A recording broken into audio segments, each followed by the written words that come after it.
The city streets pulsed with the usual evening rhythm, neon signs flickering to life as car horns tangled with the distant hum of chatter. Sebastian Cole stepped out of his sleek black sedan, his tailored suit catching the glow of the street lamps. He had just left a meeting with investors and his mind was fixed on numbers, profits, and how quickly he could get home to his penthouse. He prided himself on being efficient, untouchable, a man who knew when to pay attention and when to look away. But then a sound cut through the mechanical noise of the city, a high-pitched, cracking voice that trembled with desperation. "Please, somebody help. My mom's in there." Sebastian's head turned almost involuntarily. A small boy, no older than 9, stood near a dented trash bin by the curb. His hair was messy, his cheeks streaked with tears, his tiny fists pounding against the cold metal. Passers-by glanced at him with irritation, shaking their heads as if he were just another child throwing a tantrum. Someone muttered, "Kids these days, anything for attention," and walked on. Another person pulled their scarf tighter and avoided eye contact. Sebastian stopped for a moment, curiosity gnawing at him, but his instinct was to keep walking. He was not the kind of man who got entangled in strangers' problems. He had learned early that compassion could be costly, that people often faked desperation to lure in the unsuspecting. He even felt the corner of his mouth tighten with annoyance. Yet, when he saw the boy's knees buckle as he screamed again, his chest tightened with a pang he could not easily shake. "Sir, please," the boy cried, catching sight of Sebastian's stillness. "She's in there. My mom's in there. She can't breathe." Sebastian shook his head, more at himself than at the child. "It's just a bin," he muttered under his breath.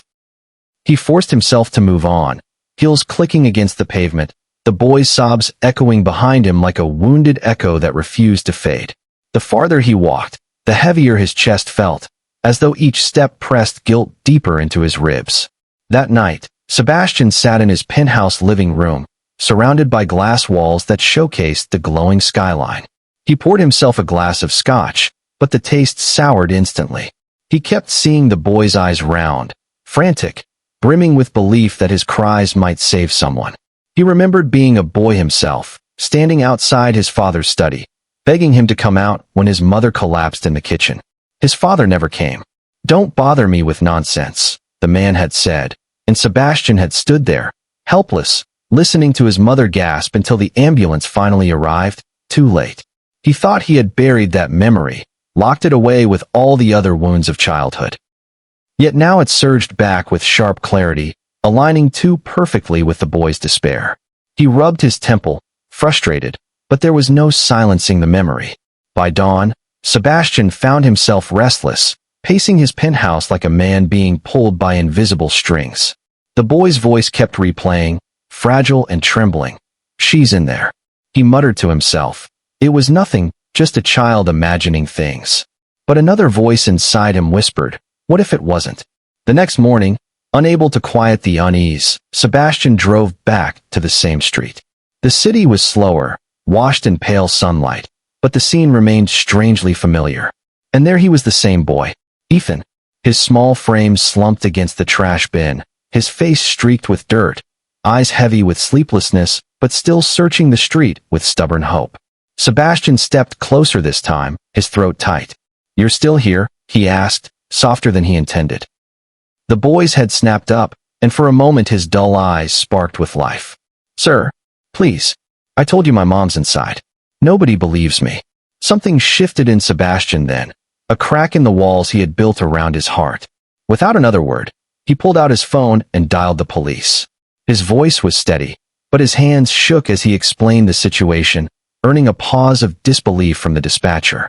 Within minutes, a patrol car pulled up, and 2 officers approached with skepticism written across their faces.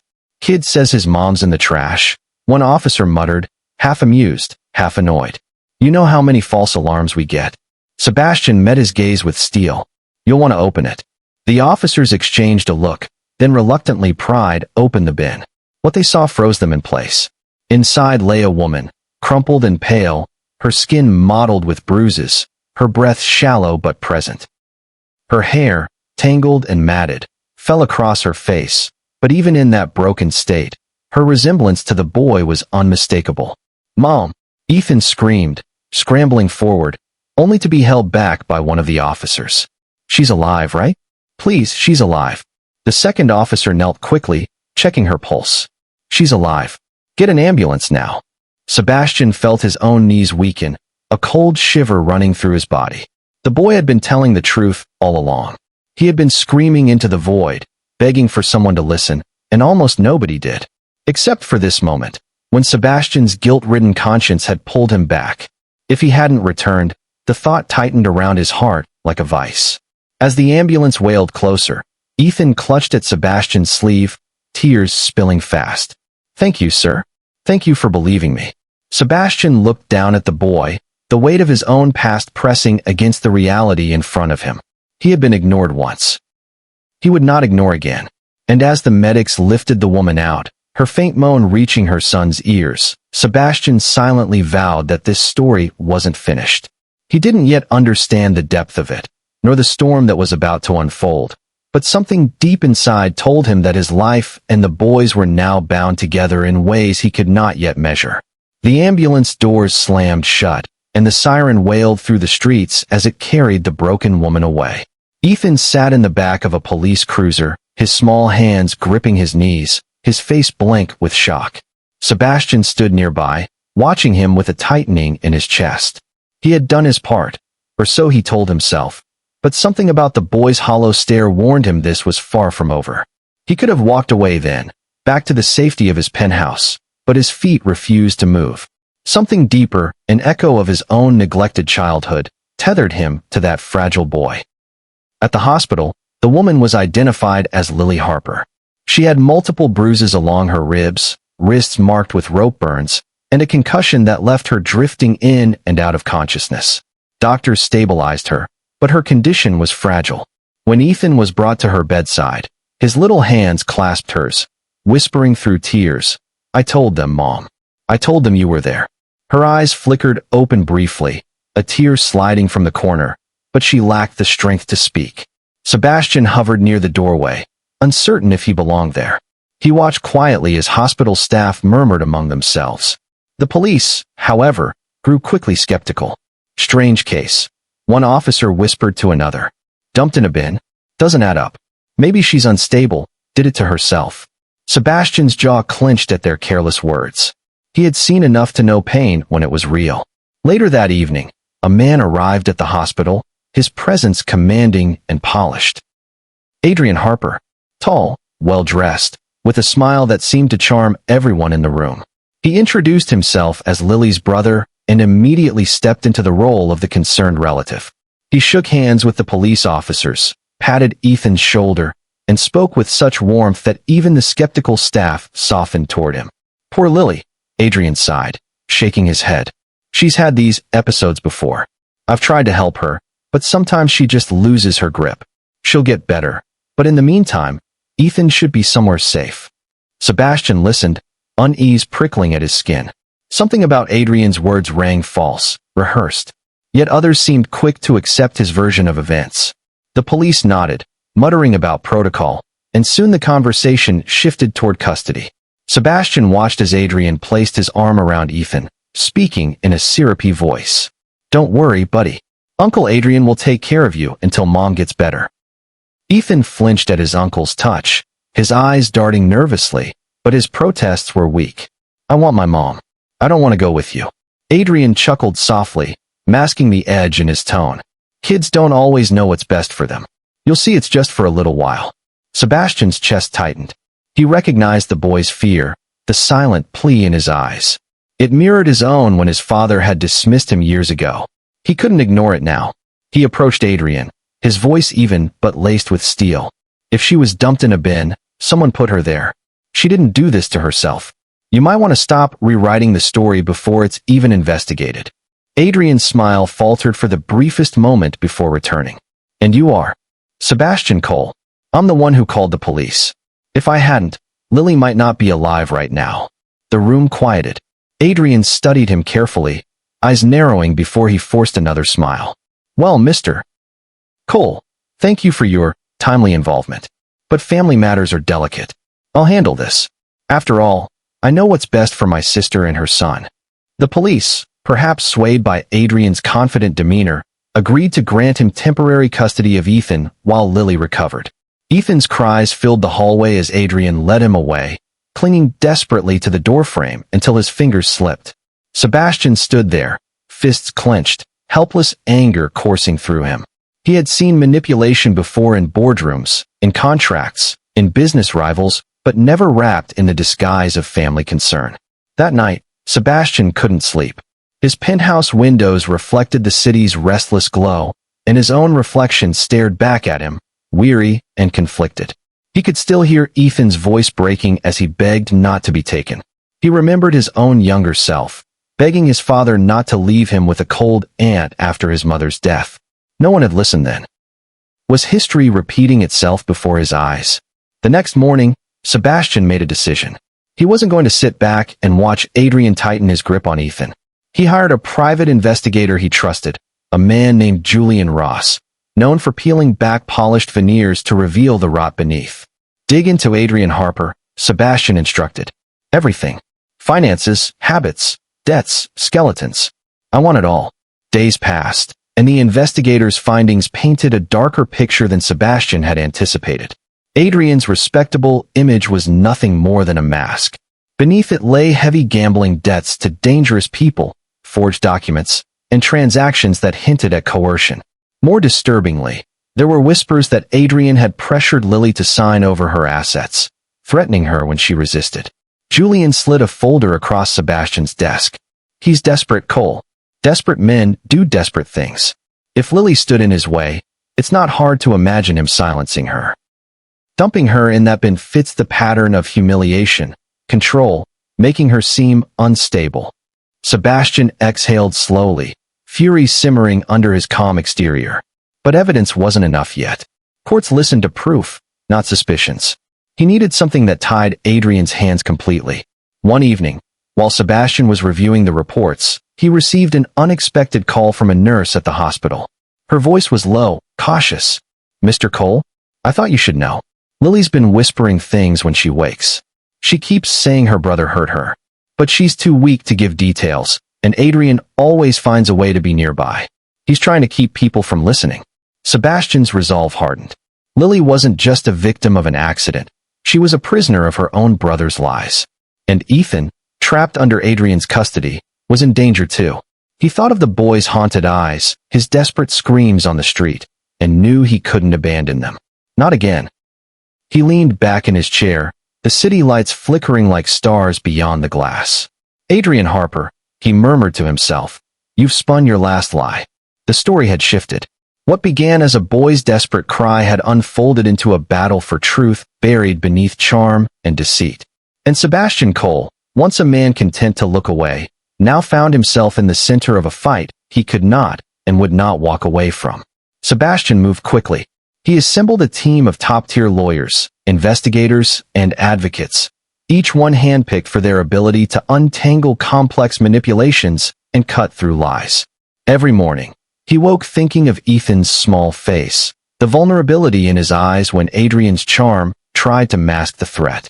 He couldn't allow the boy to be shuffled like a pawn, not after hearing his pleas, not after remembering what it felt like to be invisible as a child.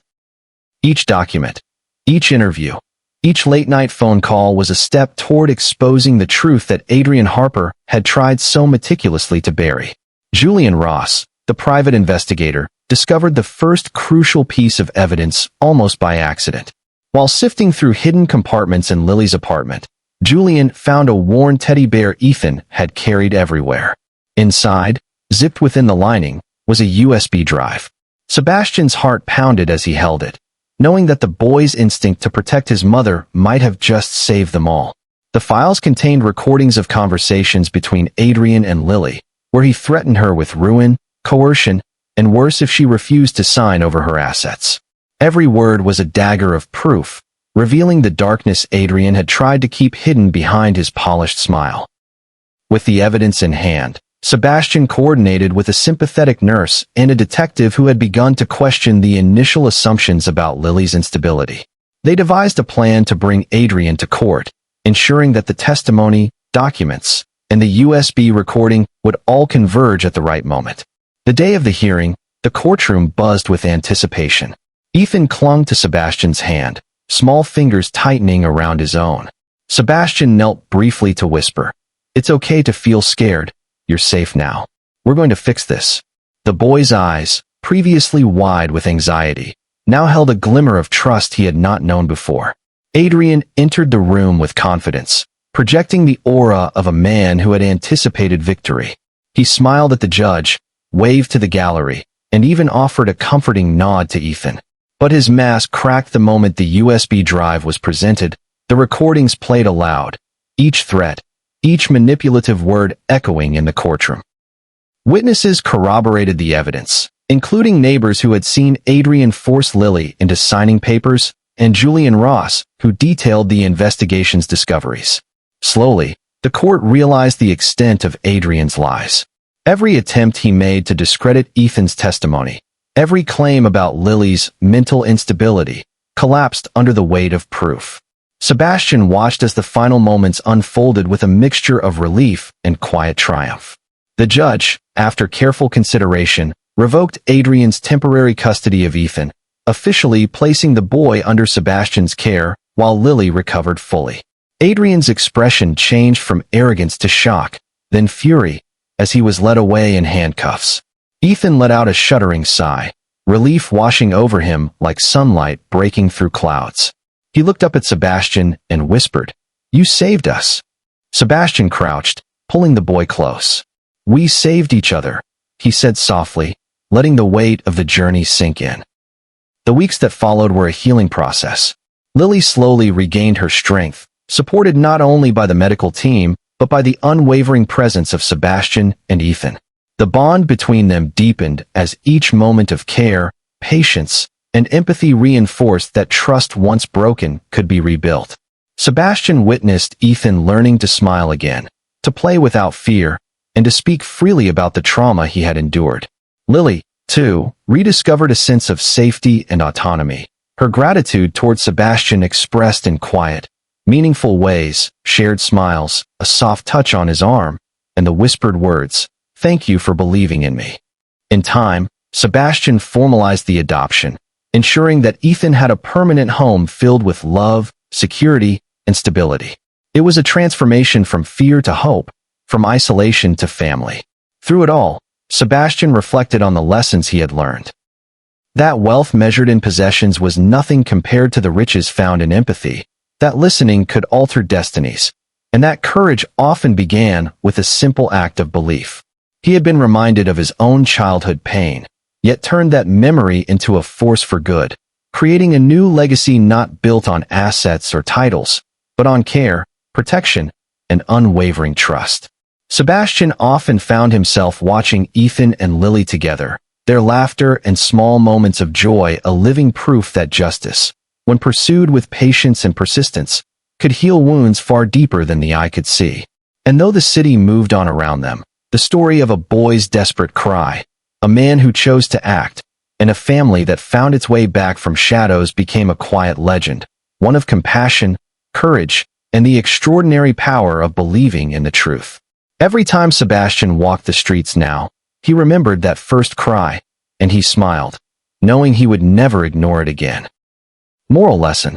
This story reminds us that true wealth is measured not by money, but by empathy, courage, and the willingness to act for others. Listening carefully to those who feel unheard can transform lives, offering hope and protection where fear once ruled. Trust, even in small gestures, has the power to uncover truth and heal trauma. When compassion meets action, justice can prevail, and broken bonds can be restored into unshakable connections. It's okay to feel uncertain, to hesitate, but stepping forward with care and patience can make all the difference, creating a family bound by love and resilience. Like this story?